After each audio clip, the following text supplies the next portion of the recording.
Warahmatullahi wabarakatuh. Selamat siang. Perkenalkan, nama saya Dita Alia Dewi dengan nomor induk mahasiswa 250301020482. Di sini saya berkesempatan untuk menyampaikan mengenai bisnis model kanvas dari UMKM Kacang Mete Kota Kendari di Sulawesi Tenggara. Adapun hal yang mendasari atau latar belakang mengapa saya mengambil topik ini adalah karena kacang mete merupakan suatu produk pangan lokal khas dari Sulawesi Tenggara, khususnya di Kota Kendari. Dan kacang mete ini memiliki potensi untuk sebagai usaha bagi UMKM dan masyarakat di Kota Kendari, Sulawesi Tenggara.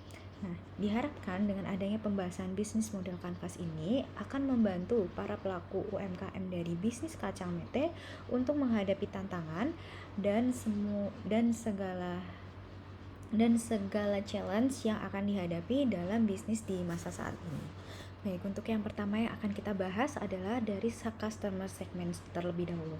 Untuk customer segment dari kacang mete di Kota Kendari ini, yang pertama ada masyarakat Kota Kendari, kedua ada wisatawan yang datang ke Kota Kendari, Sulawesi Tenggara, kemudian ada konsumen oleh-oleh, selanjutnya ada pelanggan online, kemudian reseller, toko oleh-oleh, dan konsumen penyuka makanan ringan.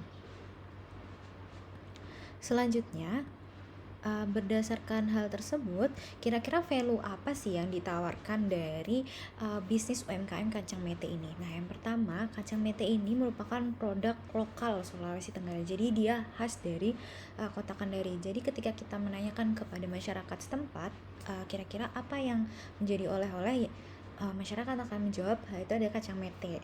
Kemudian kacang mete ini memiliki cita rasa khas sendiri berbeda dari kacang biasanya. Kemudian kualitas dan kesegaran produk, kemudian pilihan dan ukuran kemasan dari produk yang terdapat berbagai macam bentuk dan kemasan, kemudian praktis untuk cemilan dan oleh-oleh khususnya karena mudah dibawa, kemudian potensi penggunaan kemasan dan merek yang menarik. Nah, value proposition ini diberikan kepada customer melalui beberapa channel.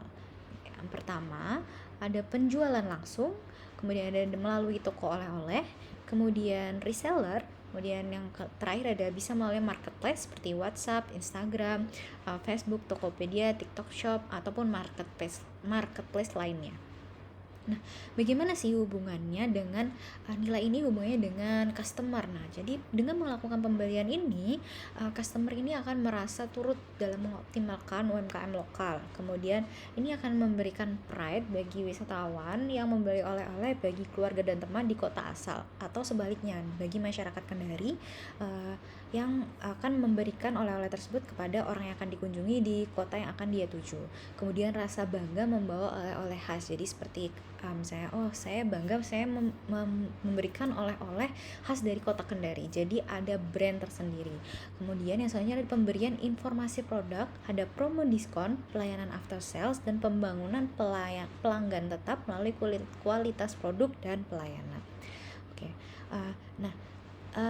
Atas berdasarkan value proposition, customer relationship, customer segment, dan channel ini diharapkan akan memberikan revenue streams. Di revenue stream ini adalah penghasilan yang diharapkan muncul dari adanya penjualan atau bisnis ini. Nah, diharapkan revenue yang muncul ini berdasarkan dari penjualan kacang mete dalam berbagai ukuran atau kemasan, kemudian penjualan melalui reseller atau toko oleh-oleh, kemudian pesanan dalam jumlah yang besar, kemudian ada juga peluang penjualan online. Nah, revenue ini diharapkan muncul dari harga per pack dari bisnis kacang mete ini yang berdasarkan analisis harga per pack ini berkisar dari 60.000 sampai 130.000 tergantung jenis rasa dan ukuran.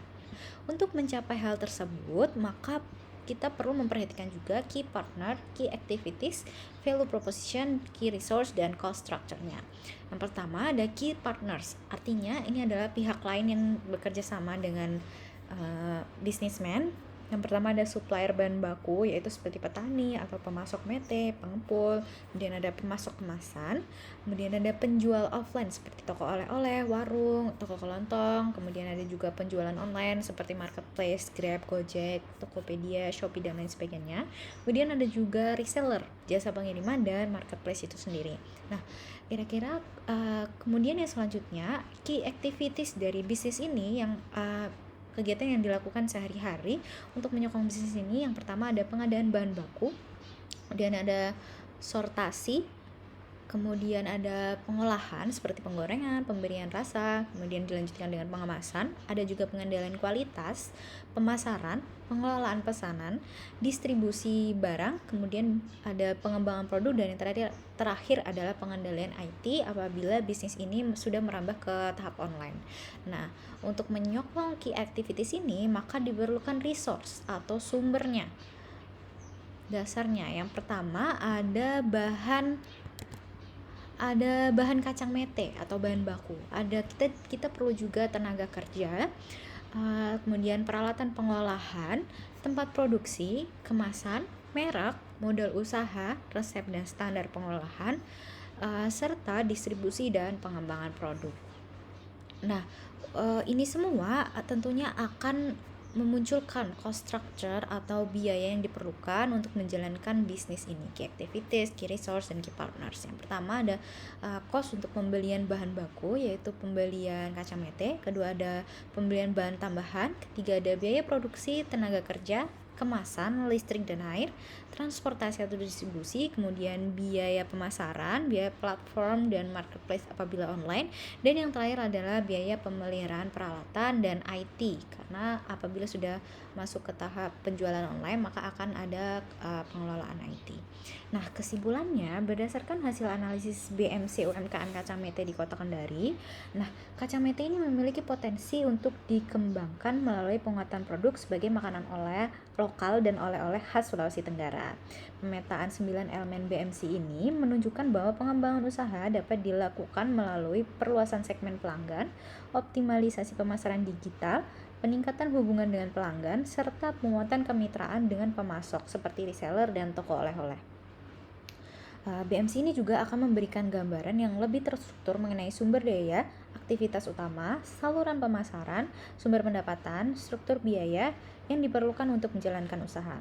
Oleh karena itu, penerapan BMC dapat menjadi dasar bagi UMKM Kacang Mete di Kota Kendari dalam meningkatkan nilai tambah produk, memperluas pasar, meningkatkan daya saing, serta menjaga keberlanjutan usaha.